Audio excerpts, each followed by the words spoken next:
네, 이어지는 순서에서는 권영세 통일부 장관과 함께 얘기 나눠보도록 하겠습니다. 예, 북한 도발 수위가 갈수록 높아지고 있는데요. 과연 우리 정부가 지금의 상황을 어떻게 파악하고 있는지 또 앞으로 남북 관계는 어떻게 변화할지 심도 있게 진단해보겠습니다.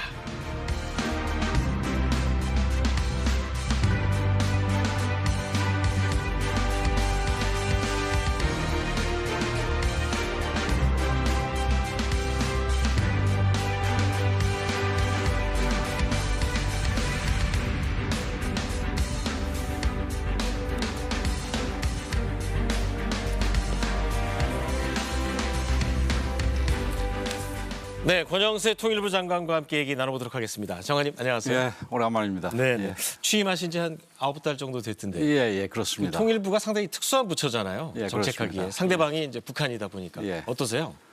그 말씀하셨듯이 우리 통일부는 그 상대방이 북한이라는 굉장히 특수한 집단이고 또 그 집단이 어떻게 하느냐에 따라서 통일부의 업무 자체가 영향을 받는 거기 때문에 어려움이 있습니다만은 그러나 또 반드시 북한 요소하고 상관없이 우리가 스스로 또 준비해야 될 부분도 많이 있습니다. 그래서 뭐 예를 들어서 탈북민 관리 문제라든지 우리가 통일 준비라든지 이런 부분들은 우리가 그러니까 이 남북 간의 대화가 단절이 돼 있다 하더라도 얼마든지 진행시킬 수 있는 부분이기 때문에 네. 어떤 기본 원칙 부분과 관련해서 그리고 또 탈북민 관리와 관련한 부분에서는 저희들이 나름대로 최선을 다해서 준비를 하고 있습니다. 네, 그 올 한 해 통일부의 업무를 어떻게 하겠다라고 말씀하신 보고 예. 내용 중에 가장 예. 눈길을 끈 게 이 신통일 예. 미래 구상을 만들겠다. 예. 구체적으로 어떤 내용이 담길 예정인가요? 그 방금 전에 우리 이관섭 수석하고 세계 경제의 도전 속에서 우리 대한민국이 처한 그 도전이라든지 거기에 대한 뭐 어떤 극복할 잠재력이라든지 뭐 이런 부분에 대해서 얘기를 들었습니다만은 우리 대한민국 경제가 세계 속에서 뻗어나가기 위해서라도 한반도의 그 소위 뭐 코리아 리스크라든지 코리아 디스카운트 이런 부분이 관리돼야 됩니다. 그러기 네. 위해서는 남북 관계가 잘 가져가야 되는데 지금 윤석열 정부 들어와 가지고 유효한 대북 구상이라면은 저희 지난 8월 15일 날 경축사에서 대통령께서 말씀하신 담대한 구상. 네. 그다음에 지금 1994년 이후로 계속해서 유효한 민족 공동체 통일 방안 두 가지가 있습니다. 그런데 네. 담대한 구상은 기본적으로 비핵화 방안이고 비핵화에 국한된 방안이고 민족 공동체 통일 방안 같은 경우는 앞으로 통일까지 가는 로드맵에 있어서의 큰 이정표 정도입니다. 그래서 그 사이사이에 우리가 어떻게 하면은 한반도의 그 상태를 평화적으로 관리해 나가면서 통일을 이뤄낼 수 있는 그런 방향으로 진전시킬 수 있을지에 관한 구상인데 지금 아직까지는 지금 큰 구상 단계고 앞으로 구체적인 윤곽이나 통일 계획 미래기획위원회가 이제 민간 전문가들 위주로 구성이 되게 됩니다. 그래서 그분들이 이제 실제로 구성이 되게 될 경우에 통일부와 그분들하고 협의를 해서 구체적인 그 내용들을 채워나갈 생각입니다. 네, 그 업무 보고하는데 그 대통령이 통일은 갑자기 올 수도 있다라는 얘기를 했거든요. 이게 어떤 북한 내부의 어떤 특수한 동향을 보고받고 하시는 말씀인지 아니면 지금 아마 일반적인 얘기인지. 이게 지금 현재 뭐 특별한 상황을 보고 말씀을 하신 건 아니라고 생각을 하고요. 뭐 북한 상황과 관련해서는 그 빅터 차라고 미국의 공무원도 했고 학자도 있었던 분이 얘기를 했던 거가 아마 여전히 유효할 거라고 생각이 됩니다. 내일 무너진다 하더라도 이상하지 않고 앞으로 수십 년 지속된다 하더라도 이상하지 않다 이런 얘기를 하신 적이 있는데 북한 상황이 뭐 지금 내일 모레 무슨 변화가 있을 것이다 이런 상황을 전제로 해서 얘기하신 건 아니고 이 과거 뭐 동서독의 예를 보아도 그렇고 다른 어떤 분단 국가의 예를 보더라도 통일이 우리가 생각했던 그런 그 시간적인 이 스케줄 내에서 이루어지는 경우는 별로 없고 갑자기 찾아왔었기 때문에 그렇죠. 우리가 그런 기회를 왔을 때 준비가 안 돼 있으면은 그 기회를 잡지 못하니까 항상 언제 오더라도 우리가 기회를 잡을 수 있도록 준비를 해라 이런 말씀으로 저희는 이해하고 일을 하고 있습니다. 네. 그 지난해 판문점 가셔서 통일부 장관 된 이후에 훈풍이 기대된다 이런 말씀을 하셨는데 뭐 이 훈풍이건 냉각기건 어느 정도 남북 간의 접촉은 늘 있어 왔잖아요. 그렇습니다. 다만 이제 언론이나 국민들이 그거를 진행 중일 때는 모르고 있다가 보통 이제 끝나고 난 다음에 시일이 지나서 남북 간에 좀 이렇게 특사라든지 여러 가지 형태로 교류가 있었다, 접촉이 있었다 이걸 알게 되는데 지금 현재 상황은 어떻습니까? 접촉이 좀 있습니까? 그 말씀하셨듯이 남북 관계가 단절과 그다음에 또 저기 진전과 이게 굉장히 그야말로 단속적으로 이루어져 왔습니다. 그리고 뭐 조금 전에 얘기를 하실 때 계속해서 무슨 그 내 물 밑에서 진전이 있었다 이렇게 얘기를 하셨는데 지금 상황은 뭐 물밑이고 물 위고 간에 뭐 전혀 진전이 없는 상황인데 과거에도 이런 시기들이 굉장히 많았습니다. 그러나 그 지금 아까 통일될 일이 갑자기 온다고 얘기를 했습니다마는 이 남북 대화 같은 경우도 이게 점진적으로 뭐가 태도가 조금씩 변하면서 갑자기 대화가 이루어지는 것보다는 네. 갑자기 또 대화가 이루어지는 경우도 있을 수가 있습니다. 그래서 그 뭐 저희들은 그걸 기대 가지고 뭐 마냥 기다릴 거는 아닙니다만은 그런 부분에도 준비를 해야 될 것이고 그다음에 네. 더 중요한 거는 우리가 북한이 대화로 나올 수밖에 없도록 한편으로 만들어가고 또 한편으로는 대화로 나올 수 있도록 이게 점진적으로 소위 기능주의적인 접근 방식에 따라서 북한과 계속 북한이 지금 현재로서는 대답이 없더라도 우리의 진정성을 계속해서 보여주는 게 중요하다. 이렇게 생각을 합니다. 네. 그 통상 이제 유엔 본부가 있는 뉴욕에서 접촉을 하거나 아니면은 이 장관께서 그 주중 대사를 하셨잖아요. 네. 그래서 베이징 채널 이런 여러 가지 다양한 채널을 열어놓고 북한과 그래도 접촉을 하고 있는 거 아니냐 혹은 해야 되는 거 아니냐라는 얘기도 계속 나오거든요. 이거 지금 아직은 하고 있는 거는 아니라는 말씀을 드리고 싶고요. 그 소위 뉴욕 채널 같은 경우 주로 미국이 북한과 접촉을 할 때 네. 많이 사용을 하고 그다음에 우리가 북한과 접촉을 할 때 뭐 다양하게 해왔죠. 뭐 싱가포르에서 접촉한 적도 있고 또 베이징에서 접촉한 적도 있고 뭐 다양하게 있었는데 그 지금 뭐 말씀하신 대로 우리가 지금 현재는 아주 답답한 상황이지만 네. 우리가 지금 생각하는 부분이 반드시 정부가 먼저 시작할 것도 아니고 예를 들어서 민간 단체들 무슨 뭐 종교 단체라든지 사회 단체라든지 그렇죠. 네.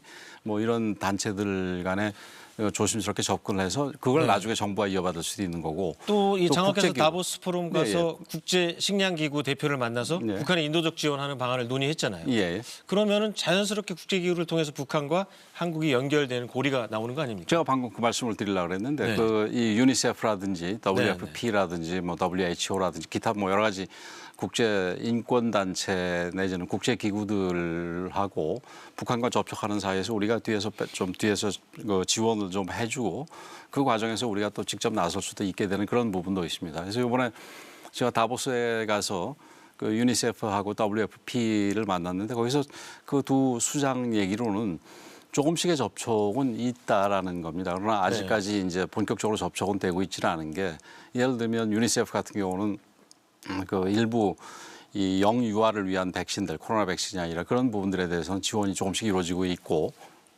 또 WFP 같은 경우는 식량 WFP 국제 식량기구죠. 예, 식량기구지요. 그래서 식량 지원과 관련해서 그 조금씩 얘기가 되고 있는데 북쪽에서 지금 아직은 조금 무리한 요구를 해서 아직 그 본격적인 이 대화는 이루어지고 있지 못하다 이렇게. 네, 이 얘기를 부분에서 들었습니다. 그 국제 식량 기구는 전 세계 이제 기아를 방지하기 위해서 원조를 하는 기구인데요. 그 지금 현재 북한의 식량 사정이 어느 정도나 되는 걸로 그 국제 기구는 파악을 하고 있습니까? 그 뭐 저희들 판단하고 비슷한데 북한이 늘 어렵습니다만은 이번에는 조금 더 어려운데 네. 뭐 그렇다고 그래가지고 고난의 행군 시절처럼 뭐 아사자가 속출하고 이런 정도는 아니다 이렇게 네, 보고 네. 있습니다. 작년에 그 아시다시피 이 풍수해, 가뭄 또 코로나 이런 걸로 인해 가지고 그 최근 몇 년 사이에서는 그 작황이 굉장히 안 좋은 상황입니다. 물론 중국에서 조금씩 지원이 있습니다만은 전반적으로 지금 북한의 식량 사정도 안 좋은 상황이고 작년 말에 북한의 어떤 당 회의에서 뭐 대체적으로 그 한 해에 업적을 뭐 이렇게 좀 부풀려서라도 이 보고를 하죠. 네. 홍보를 하게 돼 있는데 구체적인 수치를 제시하지 못하는 거로 봐서는 기타 식량 외에 기타 민생과 관련된 생산도 그렇게 좋지 않았다 이렇게 생각을 합니다. 그러나 네. 지금 뭐 거의 무너질 단계다 이렇게 보는 거는 조금 성급하다 이렇게 생각합니다. 네. 그 일각에서는 사실 고난의 행군이라는 용어는 북한식 용어죠. 그렇죠. 밥도 못 먹는데 어딜 행군하겠습니까? 그 대량 우리 굶어 죽는 사람들이 쏟아져 나온 그야말로 20세기의 비극 중에 하나인데 그렇죠. 지금 상황이 코로나로 몇 년째 국경이 봉쇄되고 예. 있는 상황이고 기후도 안 좋아서 예. 또다시 이런 비극적인 대량 아사 사태가 나는 건 아니냐라는 우려도 있거든요. 예. 근데 그 그래서 정도는 아니라는 예, 거죠. 저희들이 파악하기에는 지금 그 정도까지는 아닌 것 같다 이렇게 생각을 합니다. 네. 그 얼마 전에 설이었잖아요. 예. 남북관계 교류 중에 우리가 뭐 지원하는 것도 인도적 지원도 있지만 사실 많은 국민들 특히 이산가족분들은 지난 5년간 이산가족 상봉이 중단이 됐거든요. 이거야말로 가장 인도적인 그 남북관계 문제 해결하는 방안 중에 하나인데 그 부분에 대해서는 어떤 방안을 갖고 계세요? 저희들도 사실은 그 부분이 제일 안타깝게 생각하는 부분 중에 하나입니다. 이 부분은 이제 북쪽뿐만 아니라 우리 남쪽의 이산 가족과도 관련이 있는 부분이고 사실 우리 사회자께서도 잘 아시겠습니다만 우리가 남북 관계에서 많이 준거로 얘기하는 것이 독일의 동방 정책인데 그 독일의 동방 정책도 사실은 시작이 이산 가족 상봉에서 시작이 됐습니다. 베를린 네. 장벽이 이제 세워지고 강제로 이산된 가족들을 만나는 것이 시작이 됐는데 저희들 같은 경우도 지금 지금 분단된 지 70년이 넘도록 강제로 지금 흩어져 있는 가족들이 있지 않습니까? 혈육을 못 만난다는 거 그렇습니다. 비극적인 거 그래서 아니겠습니까? 지금 저희들이 최초에 신고를 받은 거가 한 13만여 명 정도가 되는데 현재 네. 생존해 계신 분들이 한 4만여 명밖에 남아 계시지 않습니다. 그리고 네, 네. 또 윤석열 정부 앞으로 이제 한 4년 정도 남았습니다만은 그 4년이 지나면은 거의 이제 남아 계시 직접적인 고령자들이 대부분이니까요. 네. 그렇죠. 평균 연령이 지금 한 80세가 넘습니다. 네. 그래서 이런 부분들이 윤석열 정부 시기가 마지막 골든 타임이라고 생각을 하고 열심히 지금 독촉을 하고 있습니다만은 작년 추석 때도 얘기를 했고요. 근데 답이 없는 부분이 굉장히 아쉽게 생각을 하고 계속해서 이 부분에 대해서는 인도적인 이슈인 만큼 계속해서 역점을 두고 지금 저희들이 추진할 생각입니다. 네, 이제 교류 협력 분야에서 좀 다른 분야 남북관계 얘기를 예. 해보겠습니다. 그 핵실험 예. 어떻게 보면은 가장 중요하고 우리 안보에 위협적인 요소인데요. 북한 핵실험 할 것 같아요? 안 할 것 같아요? 지금 그 북한 핵실험의 가능성에 대해서는 작년 3월부터 얘기가 나온 게 아니겠습니까? 네.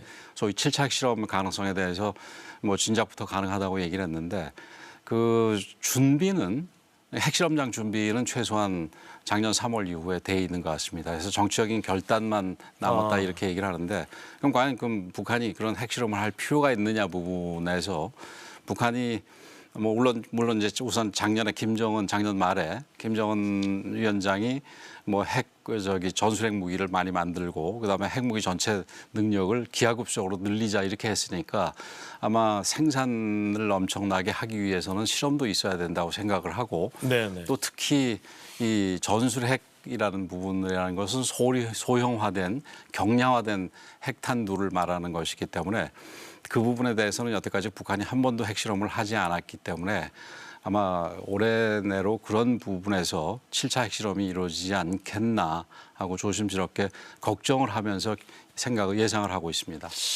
북한이 진짜 7차 핵실험을 하게 되면 우리 정부는 어떤 대응 카드가 있습니까? 예, 뭐 구체적으로 저희들이 어떤 대응 카드를 쓰겠다라는 거는 아마 말씀을 드리는 건 적절하지 않을 겁니다. 그러나 7차 핵실험 같은 경우는 그 어떤 뭐랄까요, 그 남북 관계를 현재도 좋은 상황은 아닙니다만은 질적으로 뭐 큰 그 이 차이로 남북 관계를 악화시키는 것인 만큼 그 부분에 대해서는 저희들이 어떤 식으로 이 북한에 대해서 대응을 할 것인지 이 부분에 대해서는 나름대로 각 부처들이 이게 지금 외교부도 그렇고 국방부도 그렇고 저희 부도 그렇고 같이 연합을 해서 고민해야 되는 부분 아니겠습니까? 그래서 네. 긴밀히 고민하고 있다.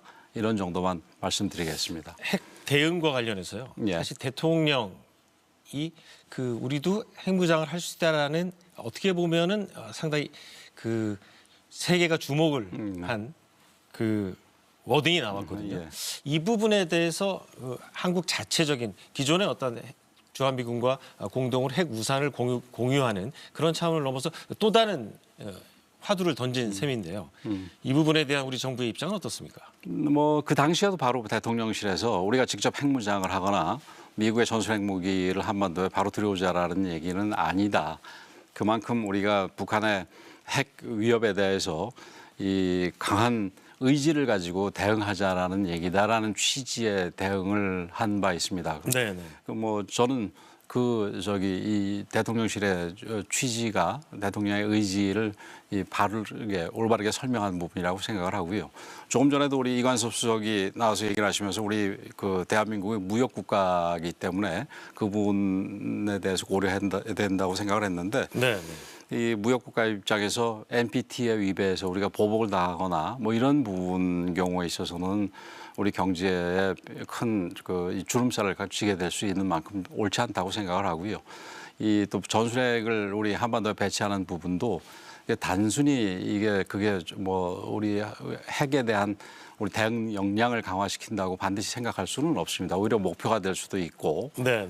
또 그게 한반도 굳이 한국 영토에 들어오지 않아도 그렇죠. 된다는 말씀이시죠? 예, 이게 한반도 비핵화 자체에 대해서 우리가 스스로 무너뜨리는 것인 만큼 그리고 또 핵이 우리 한반도에 있든 주변 그 위치 어디에 있든 그 핵을 사용해서 응징하는 데 있어서는 시간적으로도 큰 문제가 안 되는 만큼 우리가 그런 부분에 대해서는 좀 조심스럽게 생각할 필요가 있다 이렇게 생각합니다. 네. 뭐 하지만 여전히 마지막으로 하나 핵 관련해서 더 질문을 드리면 그 프랑스 드골 대통령이 파리를 지키기 위해서 미국이 과연 자기 도시를 희생하면서 우리를 지키겠냐라고 하면서 프랑스도 자체 핵 개발을 하지 않았습니까? 예. 그 늘 나오는 얘기지만 북한의 핵무기가 미국을 공격할 가능성 그리고 이 실제로 그런 무기 체제를 개발했을 때 과연 미국이 자기의 피해를 감수하면서까지 이 대한민국을 지킬 것이냐 말하자면 핵 우산에 대한 무용론인데요. 이런 의구심 뭐 충분히 가질 수 있는 거 아니겠습니까? 그래서 프랑스 얘기를 하셨는데 당시 나토 국가 중에서 그 대륙에 있는 국가 중에서 그런 식의 어떤 그 미국의 확장 억제 이 약속에 대한 의구심을 가지고 빠져나갔던 것은 뭐 프랑스 하나밖에 없습니다. 뭐 예를 들어서 독일 같은 경우는 확장 억제 약속을 계속해서 믿었고 그래서 믿은 상태에서 아무 문제 없이 통일이 되지 않았습니까?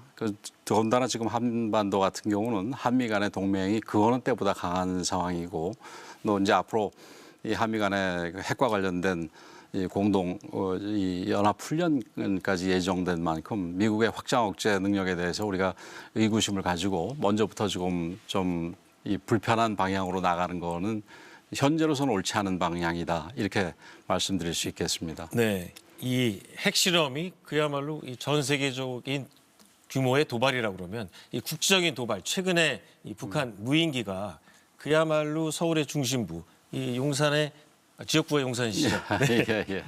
우리 통일부 장관의 지역구이자 대통령실 주변을 이렇게 지나갔다라는 게 이제 추후에 밝혀진 사실인데 이 정도면 상당한 수준의 도발이라고 봐야 되는데요. 예, 그렇습니다. 그래서 이 9.19 합의 통일부 입장에서는 어떻게 보세요? 뭐 통일부 입장에서도 남북관계 발전법의 규정에 따라서 그 이 남북관계에서 중대한 변화가 생겼다든지 국가의 안전 보장이라든지 질서 유지, 공공복리에 위험이 생겼을 경우에는 9.19 군사 합의를 정지시킬 수가 있습니다. 물론 절차가 필요합니다만은 그래서 그런 부분들에 대해서는 앞으로 북한이 또 이런 정도의 남북관계 중대한 변화를 야기시키거나 아니면 그 남북관계 발전법이 정하는 부분을 충족하는 그런 도발이 있을 경우에는 9.19 합의를 정지시키는 부분에 대해서 검토할 필요가 있고 네. 실제로 내부적으로 검토가 진행 중입니다. 네, 왜냐하면 일반 국민들 입장에서는 9.19 합의 정말 좋고 한반도의 평화 정착을 위한 디딤돌이 될 수도 있는데 상황을 보니까 북한은 안 지키고 우리만 지키는 거 아니냐 이런 그렇습니다. 의구심이 나오거든요. 네.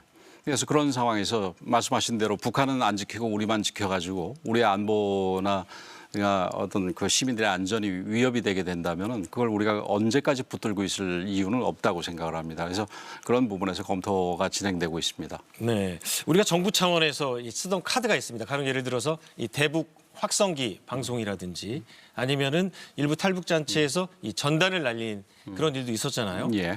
그런 어떤 북한을 우리도 어떻게 보면 맞대응이라고 할 수 있는데 그런 카드에 대해서는 어느 수준으로 정부 내에서 고민이 되고 있는 거예요? 지금 여러 가지 고민을 하고 있습니다만은 구체적인 카드에 대해서 이렇게 미리 열어놓는 거는 적절하지 않다고 생각을 합니다.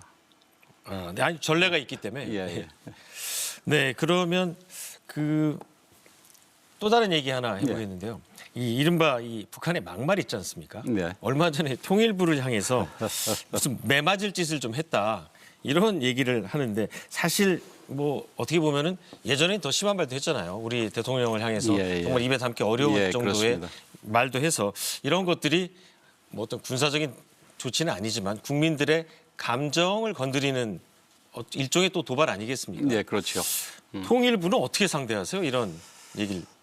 그 일단은 그러니까 지금 북한이란 집단의 성격이 우리하고 관계에서 나라는 아니지만 외부적으로는 국가 아니겠습니까? 그래서 국가에서 나오는 발언이 그런 식의 그 품격 없는 발언이 나온다는 거가 참 개탄스러운 일인데 그런 개탄스러운 일에 대해서 우리가 일일이 대응하는 거는 적절하지 않다고 생각을 합니다. 그러나 뭐 점잖게 지적을 해주는 거는 뭐 필요하다고 보지만 일일이 거기에 대응을 하고 일희일비하고 이러는 거는 적절한 모습은 아니라고 봅니다. 그러나 북한이 좀 그러니까 우리 같은 민족으로서 부끄럽지 않게 행동을 해줬으면 좋겠다라는 말씀은 드리고 싶습니다.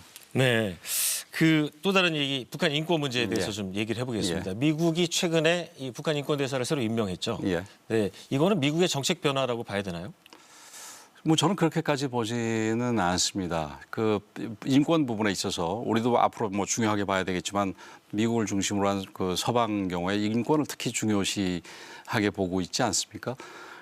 그러나 이제 과거 동서독 시절에 동독의 인권 침해도 굉장히 심하다 그랬는데 지금 북한의 인권 침해 상황은 과거 동독을 포함해서 그 어느 나라보다도 비교할 때 비교할 수가 없는 상황이죠. 비교할 수가 없는 네. 정도입니다. 이런 상황에서 북한 인권에 대해서 한편으로 개선을 위해서 그리고 그 개선을 위해서 일부 지적을 하고 그 비판을 하는 부분은 절대적으로 필요하다고 생각이 되고 그런 면에서 북한 인권 특사, 뭐 특별 사절, 뭐 그러니까 특사겠죠.